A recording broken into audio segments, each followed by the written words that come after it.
I hate my job. I hate my life. I hate my career.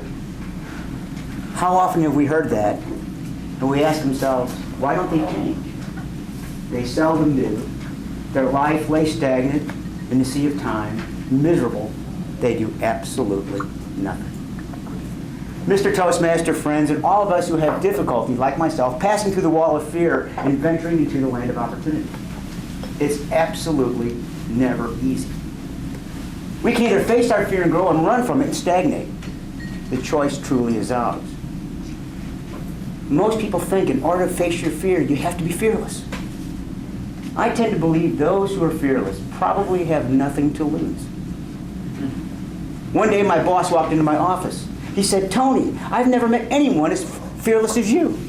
I said, "Parvis, I'm not fearless. I work for the state. You're never going to fire me. You're never going to give me a raise, and I'm never going to get promoted." Now tell me if that's not the recipe for complete professional license.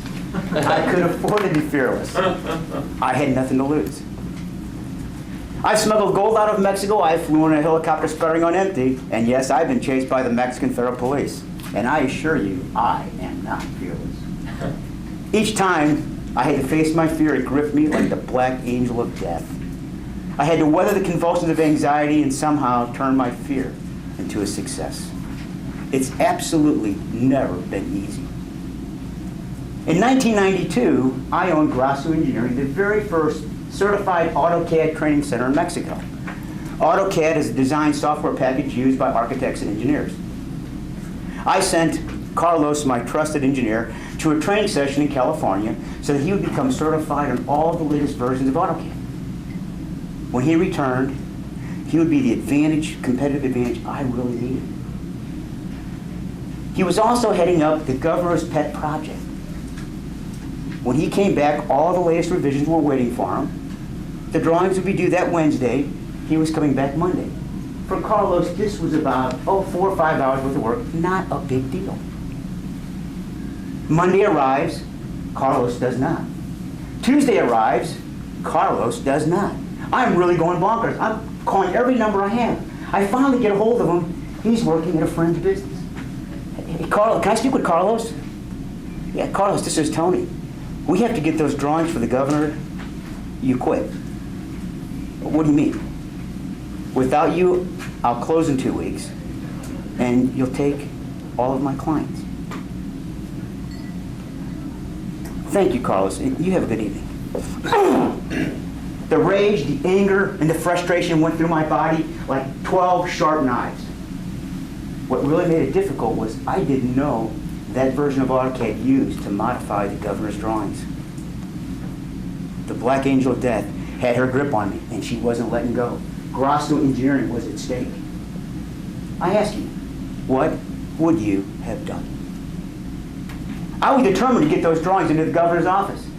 I pulled out those manuals, studied that software, 4 phone calls, 18 hours, and 4 pots of coffee later. At 9 a.m. the next morning, those drawings were in the governor's office. I walked out of the office, tired, hungry, frustrated, and somewhat relieved. But as I walked into my office, the reality of betrayal hit me. I slammed my door, I started yelling and screaming like a crazy man.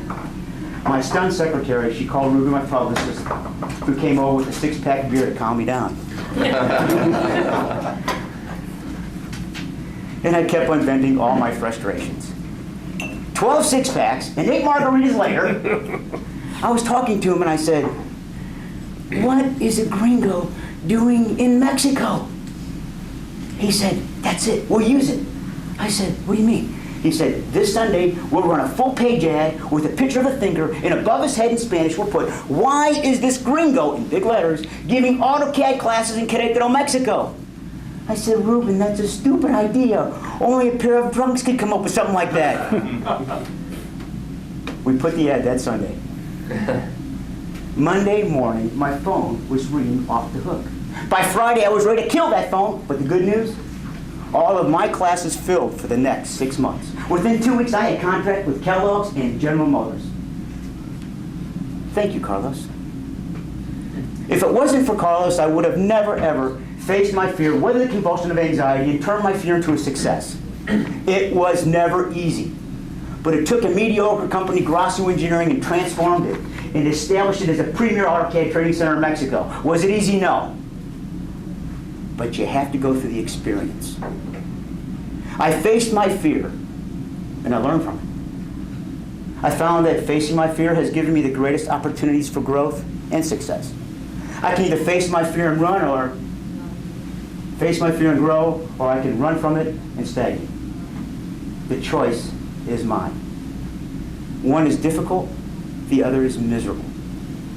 Which will you choose? More often than not, you think difficult is the way to go, but most people choose miserable.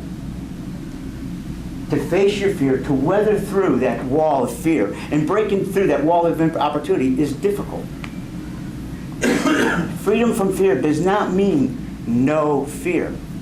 Freedom from fear to find that job you want, to do that life, that new career.